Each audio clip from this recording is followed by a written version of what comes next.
में रहने का स्वभाव है तो आप अभाव में भी आनंद में जी सकते हैं। आप समझ रहे मेरी बात को? प्रसन्न रहना भी एक स्वभाव है। आदरणीय, मैं एक आदमी को जानता हूं, उनकी अवस्था अभी लगभग 65 से 70 वर्ष की होगी। आज तक मैंने उनको कभी हंसते हुए नहीं देखा। उनका एक ही पुत्र, एक ही बेटा उनका, जिस दिन उनके बेटे की शादी थी उस दिन भी उनका चेहरा इसी तरह थे। ये क्या है? स्वभाव है। स्वभाव में नाचना यदि आ गया ना, तो आप कुछ नहीं होने के बाद भी नाचते हुए दिखाई पड़ेंगे।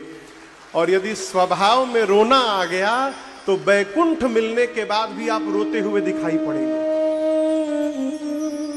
मैंने अपनी आंख से देखा है, ऐश्वर्य में रहने वाला जीव भी अपने संघर्ष के दिनों को याद करके दिन भर रोता है। अरे जो बीत गई सो बात गई, आज तो बढ़िया बा। 70 साल की बूढ़ी माताएं इसलिए रोती हैं कि जब हम ससुरा उतरल रहनी तो हमके हई हई कहल गई। अरे कब कहल गई? 50 साल पहले की बात याद करके वर्तमान को क्यों समाप्त करना? मैं क्यों कह रहा हूं? राम जी का दर्शन करिए। प्रसन्नताम यानगताभिषेकतः तथा न ममले वनवास दुःखतः मुखाम्बुज श्री रघुनंदनस्य में सदास्तु सा मंजुल मंगल प्रदा। रात में कहा गया कि प्रातः काल युवराज बनेंगे आप राम जी, प्रसन्न नहीं भय। और प्रातः काल कहा गया कि वन में चले जाना है, राम जी दुखी नहीं भय है। ये क्या है? स्वीकार करना। जीवन में आनंद पूर्वक जीना चाहते हैं तो परिस्थिति को स्वीकार करने का स्वभाव बनाइए। हमने दर्शन, मैं उदाहरण दे रहा हूं। ये गिलास है, इसमें पानी है। यदि इसमें आधा गिलास पानी भरा हो ना, तो रोने वाला जीव ये कही के रोएगा, बताओ प्यास लगी, आधे गिलास पानी बया मैं खाली, रोने लगेगा। और जिसका नाचने का स्वभाव है वो कहेगा, अरे चलो कम से कम आधा तो भरा हुआ है ना, आनंद होगा। परिस्थिति वही है। हम स्वीकार कर लेंगे तो आनंद में आ जाएंगे, स्वीकार नहीं करेंगे तो रोते हुए निकल जाएगा जीवन। राम जी वन में, गोस्वामी जी कहते हैं, श्री रघुनाथ जी वन में कैसे जी रहे हैं? जैसे अमरावती में देवराज इंद्र मां सची और अपने पुत्र जयंत के साथ जीते हैं। इतने आनंद में भगवान जी रहे हैं। गोस्वामी तुलसीदास जी महाराज भगवान को चित्रकूट में बसा करके और अब प्रसंग को अयोध्या लेकर के गए। सुमंत जी को भगवान ने जिस रथ पर बैठकर राम जी अयोध्या से श्रृंगवेरपुर तक आए थे, उस रथ के डोरी सुमंत जी के हाथ में थी। सुमंत जी श्री चक्रवर्ती जी महाराज के बड़े खास मंत्रियों में से एक है। राम जी ने सुमंत जी को गंगा किनारे से श्रृंगवेरपुर से बरबस विदा किया था। बरबस राम सुमंत पठाए अयोध्या की ओर। लेकिन हम आपको बताएं, सुमंत जी लौटे नहीं थे। एक पेड़ में रथ के घोड़ों को बांध करके और वहीं बैठ करके और दक्षिण दिशा में जहां राम जी गए थे, देख करके सुमंत जी रो रहे थे। सुमंत जी को लगा कि कहीं पिताजी की याद आ जाए और राम जी लौट करके आ जाएं, और यदि यहां मैं नहीं रहूंगा तो राघव जी को पैदल पैदल अयोध्या जाना पड़ेगा। तो वहीं बैठे रहे।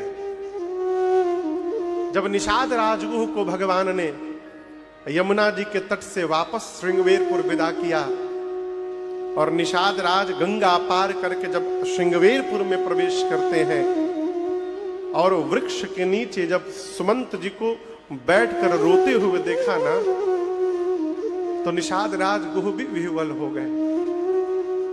आप निषाद जी को सुमंत जी को छोड़िए, जिस रथ पर बैठकर राम जी आए थे उस रथ के घोड़ों की दशा देखिए। गोस्वामी जी लिखते हैं सारे घोड़े दक्षिण दिशा की ओर देख रहे हैं। देखी दक्षिणा दिशि हय हिना। घोड़े दक्षिण दिशा की ओर देख करके हिनहिना रहे हैं। 3 दिन बीत गया है राम जी से दूर हुए। कितना दिन? 3 दिन। घोड़े आपस में बात करते हैं एक दूसरे से कि ऐसा आज तक कभी हुआ नहीं। राम जी जाते थे तो तुरंत चले आते थे, अब की बार कहां चले गए कि इतने दिनों तक दिखाई नहीं दे रहे हैं। और आपको बताऊं, विरह का पता बोलने से नहीं चलता, विरह का पता व्यवहार से चलता है। बुरा न मानिएगा, वर्तमान का मनुष्य पशु से भी गया गुजरा हो गया है। I am so sorry. बगल में कोई घटना घट जाती है ना, तो आदमी घरवा में कहता है जल्दी से 2 ठे रोटी दे दो, घाट पे चला जाऊंगा तो 4-5 घंटा खा नहीं पाऊंगा। बगल में घटना घटी है, मैं ये नहीं समझ पाता कि सुनने के बाद मुंह में जाता कैसे है। राम जी चले गए हैं और इन घोड़ों की दशा देखिए। नहीं तृण चरहि न पियहि जल, मोचन लोचन। घोड़े न चारे का एक दाना खाए हैं 3 दिनों से, न जल का एक बूंद पिए हैं, केवल रो रहे हैं घोड़े। निषाद राजगुरु ने सुमंत जी को बरबस उठाकर खड़ा किया है और कहा, सुमंत जी आप तो ज्ञानी हैं, यदि आप इस प्रकार अधीर हो जाएंगे तो अयोध्या को कौन संभालेगा। बरबस उनको उठा करके रथ पर बिठाया, घोड़ों को निकाल करके रथ में बांधा, सुमंत जी के हाथ में लगाम धराया निषाद राजगुरु ने। लेकिन घोड़े आगे नहीं बढ़ रहे, बार बार पीछे की ओर देखते हैं। निषाद राजगुरु समझ गए कि सुमंत जी अयोध्या पहुंच नहीं पाएंगे, तो उनको रथ पर पीछे बिठाया और अपने सेवकों को कहा कि रथ ले जाकर अयोध्या पहुंचा करके वापस आओ। और जैसे रथ श्रृंगवेरपुर से अयोध्या की ओर बढ़ा है, सुमंत जी फपक कर रोने लगे, कहने लगे, आह मंद मन अवसर चूका। हे सुमंत, तूने अवसर खो दिया आज। अब इससे बड़ा कौन सा दुख जीवन में आएगा कि तेरे शरीर का त्याग ये प्राण करेगा। आज यदि राम वियोग में तेरा प्राण चला गया होता तो सुमंत तू अमर हो जाता। तूने अवसर खो दिया आज। अपने हाथ से अपने बाल को पकड़कर नोच रहे हैं। यहां गोस्वामी जी ने 3 उदाहरण दिए हैं, सुमंत जी की दशा कैसी है। 3 उदाहरण दर्शन करिए। गोस्वामी जी कहते हैं कि कोई व्यक्ति जीवन भर घर से बाहर रहा हो,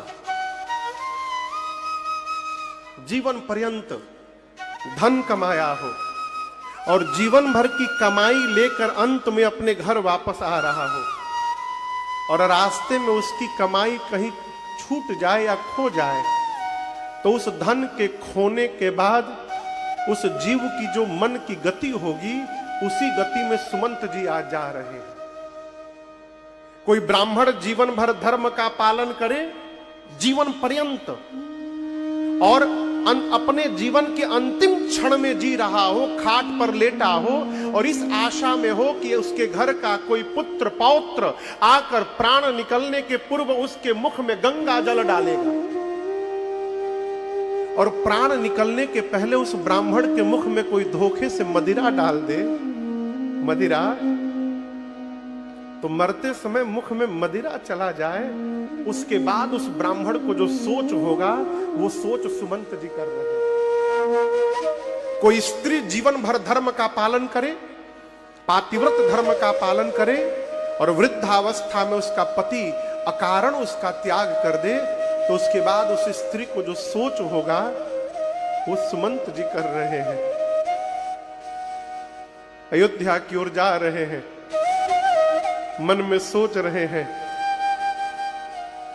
कि महाराज आने के दशा में होंगे नहीं मेरे पास, मूर्छित होंगे, वो नहीं आएंगे, कैकेयी तो आएगी ही नहीं, सुमित्रा आएगी तो समझा दूंगा, लेकिन सुमंत जब दिन भर चारा चरने के बाद बछिया घर की ओर लौटती है और उसकी मां जो खूंटे पे बंधी रहती है गऊ, उसको पता चलता है कि मेरी बछिया आ रही है, तो बछिया भी दूर रहती है लेकिन उसकी मां हुंकार भरने लगती है।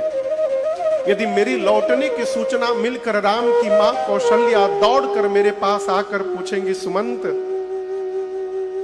मेरे राघव कहां है, तो मैं कौशल्या जी से क्या कहूंगा कि मैं उनके राम को वन में छोड़ के चला आया। इसी प्रकार कल्पना करते करते सुमंत जी तमसा नदी के तट पर पहुंचे। उस समय दोपहर था। वहीं से निषाद राजगुह के सेवकों को विदा किया और तमसा के किनारे रथ उससे उतर करके बैठ गए। क्यों बैठ गए? सुमंत जी बोले कि अब मेरा ये मुख कलंकित हो गया है, राम को मैं वन में छोड़ करके आया हूं, मैं अयोध्या वासियों को अब मुंह दिखाने लायक नहीं रहा। दिन में जाऊंगा तो ये मुख दिखाई पड़ेगा, मैं रात्रि के अंधकार में जाऊंगा। और अंधेरे में सुमंत जी रथ लेकर अयोध्या में प्रवेश करते हैं। उतरकर महारानी कौशल्या की महल में गए। जाकर दशरथ जी को जब सुमंत जी ने देखा तो ऐसा लगा कि किसी ने चंद्रमा से उसके अमृत को निचोड़ करके और चंद्रमा को आकाश से उतार कर धरा पर पटक दिया। केश बिखरे हुए हैं, वस्त्र मलिन हैं, मूर्छित अवस्था में श्री चक्रवर्ती जी धरा पर पड़े हुए थे। सुमंत जी ने जाकर उनके चरणों को दंडवत किया और कहा, हे जयजीव, आपका सुमंत आपको प्रणाम कर रहा है। जैसे सुमंत शब्द कान में पहुंचा, गोस्वामी जी कहते महाराज मूर्छा से जगे और तुरंत सुमंत जी को गले लगा लिए। और गले लगाकर महाराज ने कहा, सुमंत अपने मन से कुछ मत बोलना, मैं जो पूछ रहा हूं पहले उसका उत्तर देना। सुमंत, राम कुशल कहू सखा सनेही, राम कुशल कहू सखा सनेही, कहाँ रघुनाथ लखन बैदे, कहाँ रघुनाथ लखन बैदे, आने हो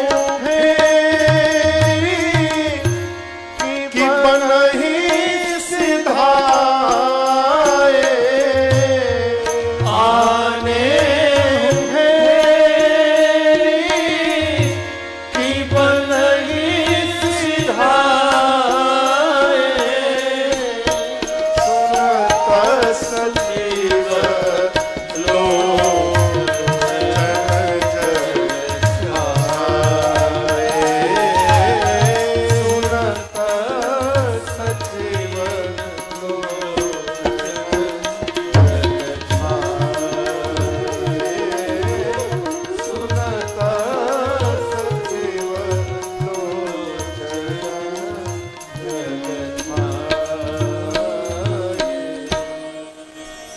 महाराज ने पूछा, सुमंत मेरा राम कुशल है ना?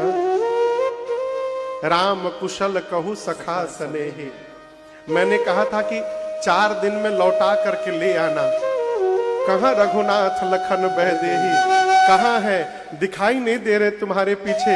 आने हो फेरी की बन ही सिधाए, लौटा कर लाए हो कि वन में छोड़कर चले आए सुमंत। जैसे महाराज ने पूछा, सुमंत जी के नेत्र से झरझर अश्रु निकलने लगा। महाराज बोले, सुमंत, यदि तुम अपने महाराज को जीवित देखना चाहते हो ना, तो तुरंत मुझे राम के पास पहुंचा दो, मैं वहीं 14 वर्ष रह जाऊंगा। सुमंत जी ने कहा, महाराज आप ज्ञानी हैं, धर्म धुरंधर हैं आप इस प्रकार अधीर होंगे तो प्रजा का क्या होगा?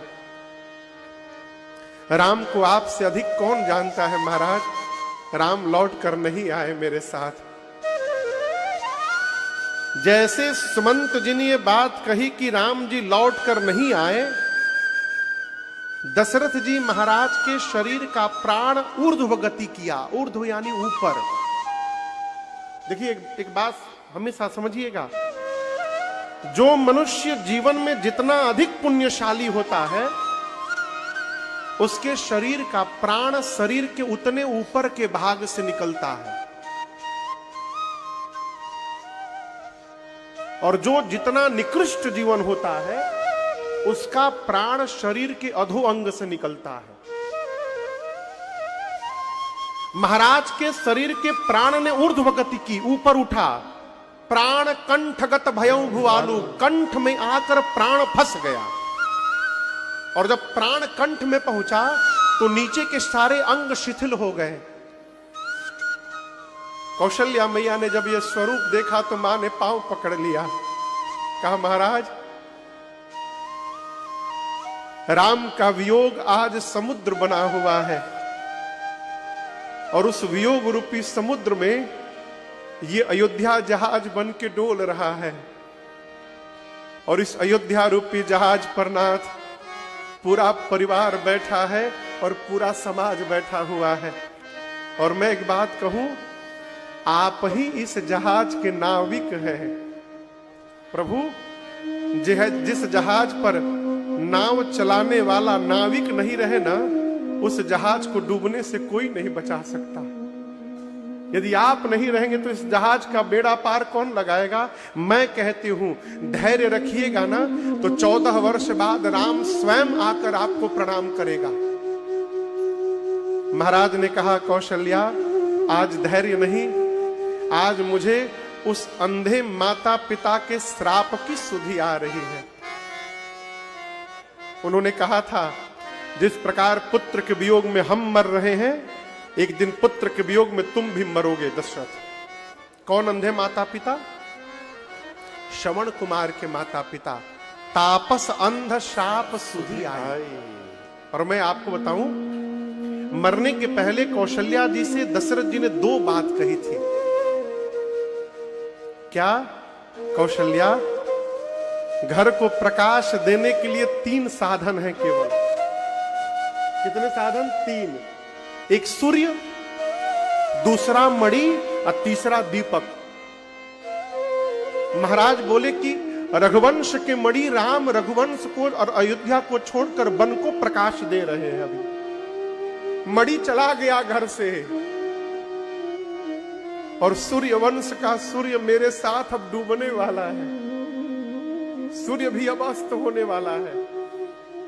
कौशल्या, इस घर को प्रकाश देने के लिए केवल दीपक बचा है एक।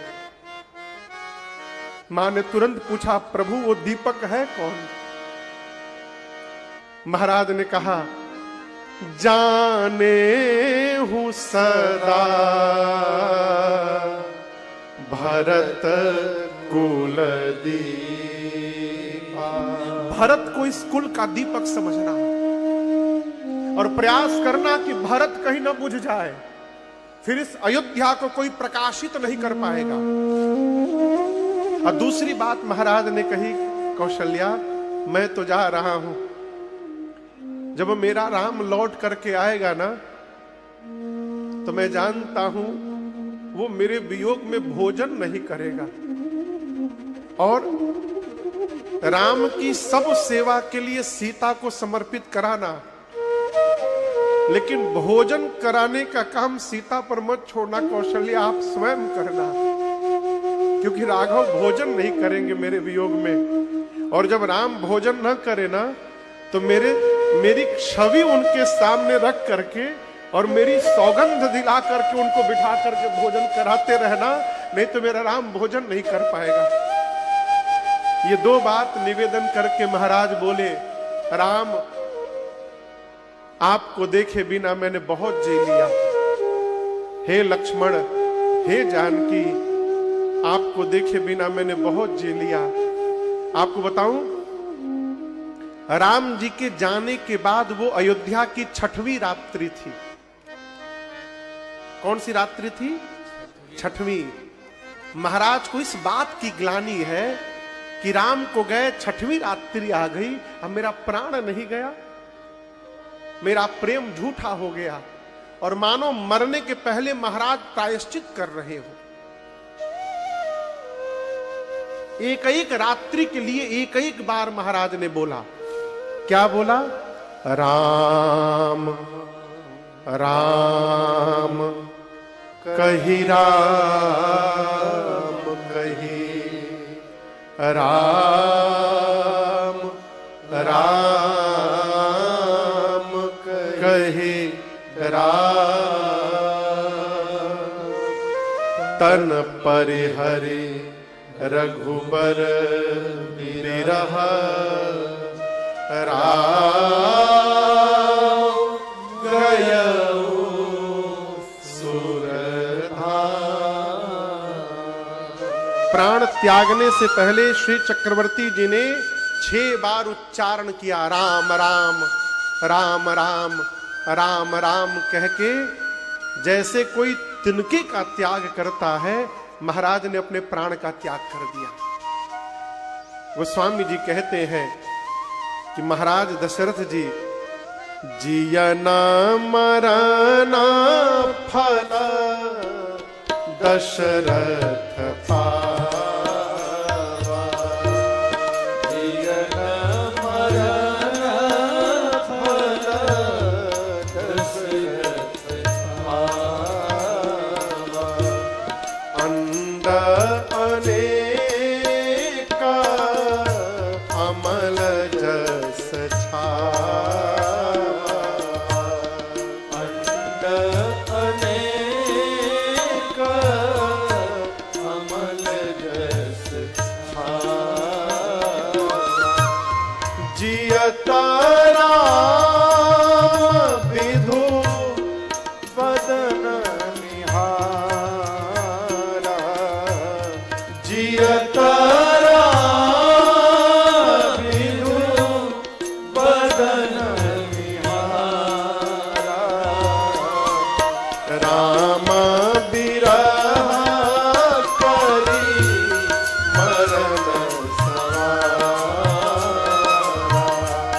राम बिरह करी मरण सवारा, राम बिरह करी मरण सवारा। गोस्वामी जी कहते हैं, दशरथ जी ने जीने और मरने का दोनों का फल पाया।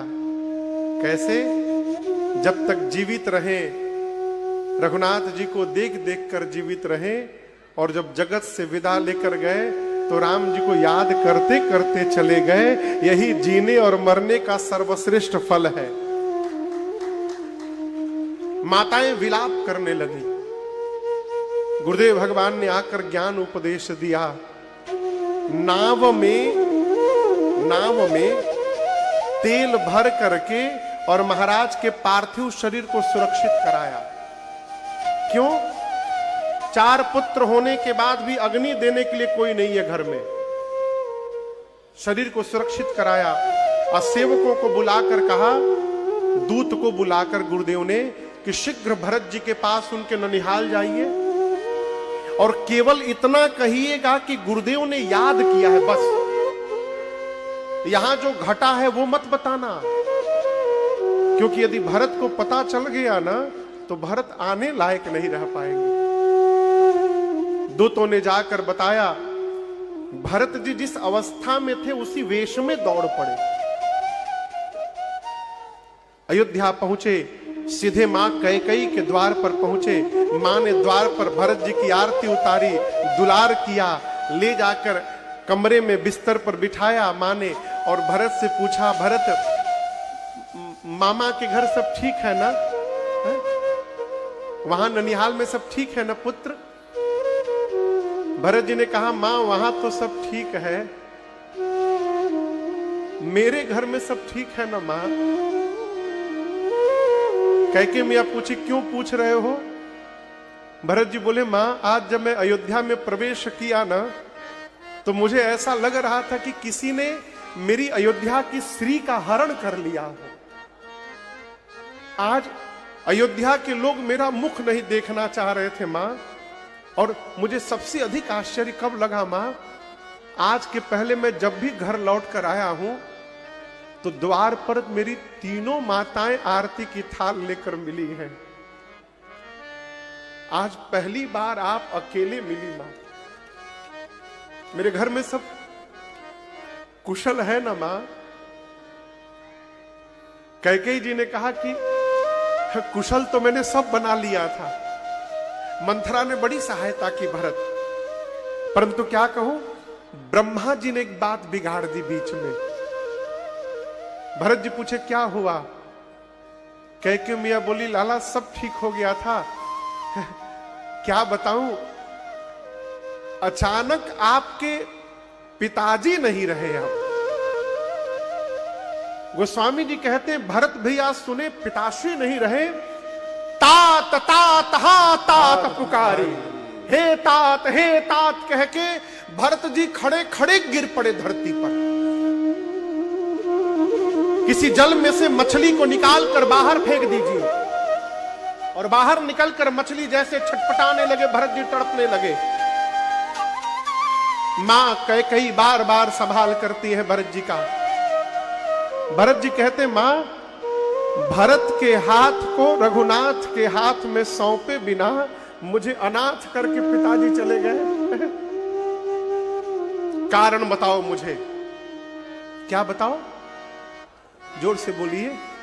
कारण, पिताजी को कोई व्याधि नहीं थी, कैसे पिताजी नहीं रहे?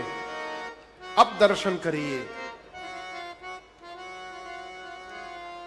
कैकेयी मैया ये भली भांति जान रही हैं सरकार आदरणीय कि आज के बाद जिस पुत्र को मैंने अपने कोख से जन्म दिया है, ये भरत आज के बाद मुझे जीवन भर कभी अब मां नहीं कहेगा। और किसी भी स्त्री के लिए इससे बड़ा कष्ट नहीं हो सकता है कि उसकी अपनी संतान ही उसको मां कहने से मना कर दे। लेकिन कैकेयी मैया जानती है कि जब तक कैकेयी तुम समाप्त नहीं हो जाओगी, तब तक तुम्हारा राम महान कैसे बन पाएगा। और आप पढ़िएगा मानस में, कैकेयी मैया ने कुछ बदल करके और छिपा करके नहीं सुनाया, सब सुनाया। मां ने जो जो किया था विस्तार पूर्वक भरत जी को बताया। अब भरत जी सुनते गए और स्तब्ध होते गए। और जब पूरी बात भरत जी सुने तो गोस्वामी जी कहते हैं, भरत जी पिताजी की मृत्यु भूल ही गए।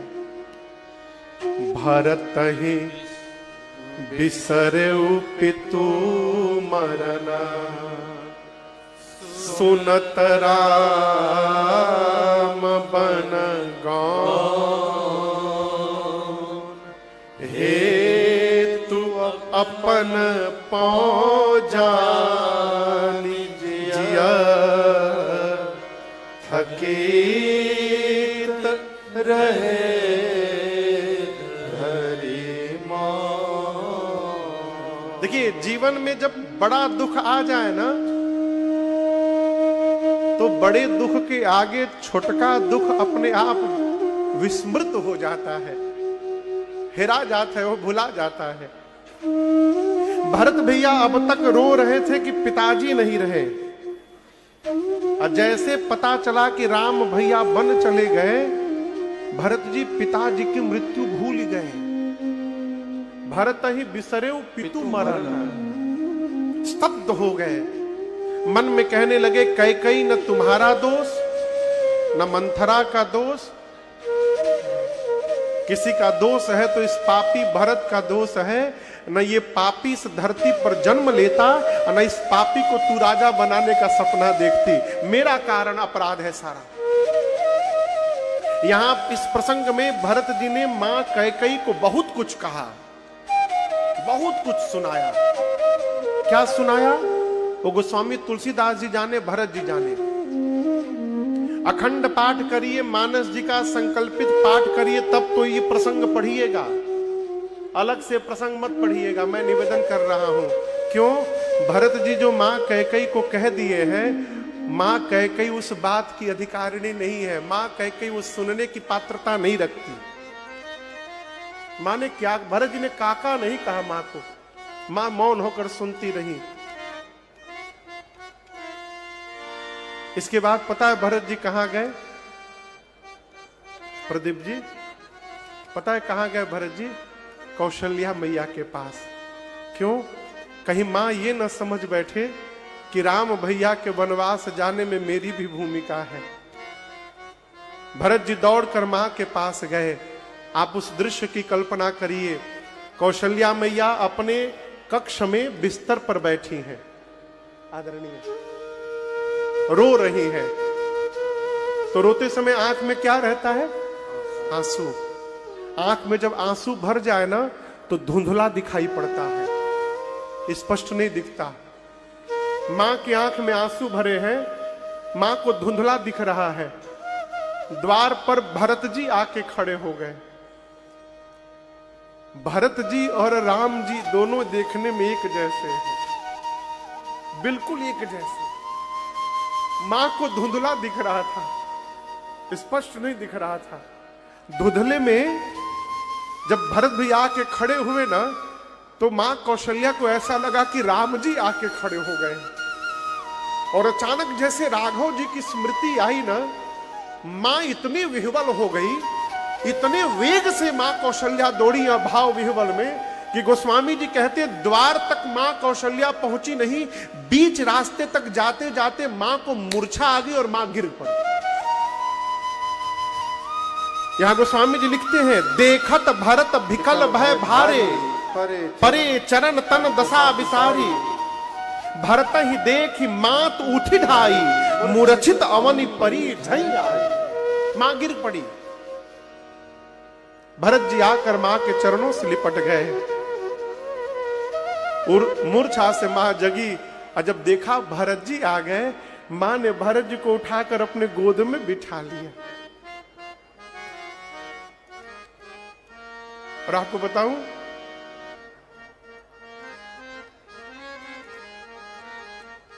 भरत भैया केवल मां की मांग देख रहे थे।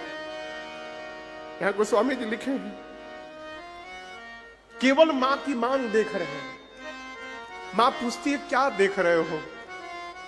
भरत जी बोले मां अपना दुर्भाग्य देख रहा हूं। आज इस सृष्टि में तेरे भरत से कोई अभागा नहीं होगा मां। जिस पुत्र के कारण उसकी मां के मांग का सिंदूर समाप्त हो जाए, उससे बड़ा अभागा कोई नहीं हो सकता संसार में मां। लेकिन एक बात कहूं मां, मुझे कुछ पता नहीं था मां।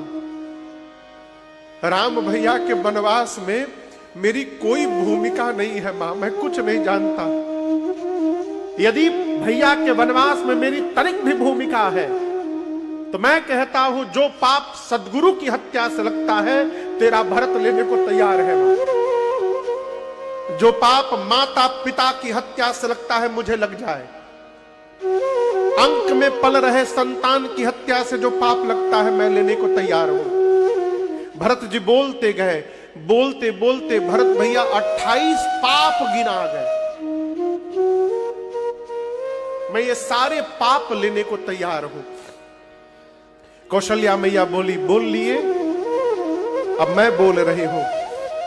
सूर्य को देखे हो? सूर्य को, सूर्य के आने से अंधकार समाप्त हो जाता है भरत। लेकिन यह संभव है कि किसी दिन अंधकार ही सूर्य को समाप्त कर दे।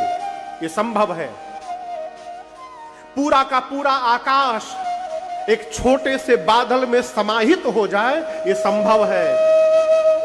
जल से निकलने के बाद भी मछली मरे नहीं, जीवित रह जाए, भरत, ये संभव है। धरती अपनी क्षमा तत्व का त्याग कर दे, संभव है। लेकिन मैं कहती हूं, मेरा भरत अपने भैया राम के विरुद्ध जाकर कोई व्यवहार करेगा, ये किसी युग में संभव नहीं है भरत, ये कदापि नहीं हो सकता। राम के वनवास में धरती पर जो कोई भी तुम्हारी भूमिका बताएगा, उस व्यक्ति को सपने में भी सुगति की प्राप्ति नहीं हो पाएगी। तुम्हारे पिताजी तो तुम्हारे भैया के वियोग में चले गए। भरत जी बोले, ये बात नहीं है मां, आपकी सब बात मानूंगा, ये बात नहीं मान सकता। पिताजी भैया के वियोग में नहीं मरे हैं मां। कौशल्या मां बोली, यही कारण है। भरत जी बोले, हो ही नहीं सकता। भैया का वियोग था तो पिताजी प्राण बचा सकते थे। अयोध्या का त्याग करके भरत भैया, राम भैया के पास जाकर रह सकते थे, प्राण बचा सकते थे। लेकिन पिताजी ने ये नहीं किया। क्यों? कारण मैं बता रहा हूं। पिताजी सोचे, यदि जीवित रह गया तो पापी भरत का मुख देखना पड़ेगा, मेरे जैसे पापी का मुख न देखना पड़े, इसलिए मेरे आने के पहले पिताजी ने प्राण त्याग दिया। मां, पिताजी भैया के कारण नहीं, इस अधम के कारण गए हैं मां। रात भर भरत जी रोते रहे।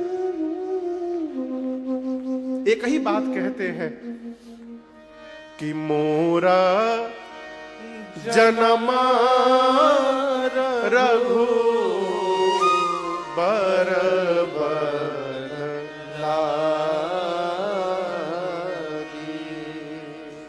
एक ही बात पूरी रात कहते रहे।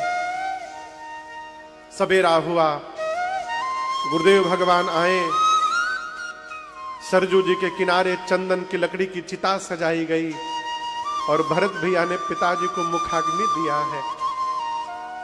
दशगात्र हुआ, त्रयोदश संस्कार श्राद्ध कर्म हुआ।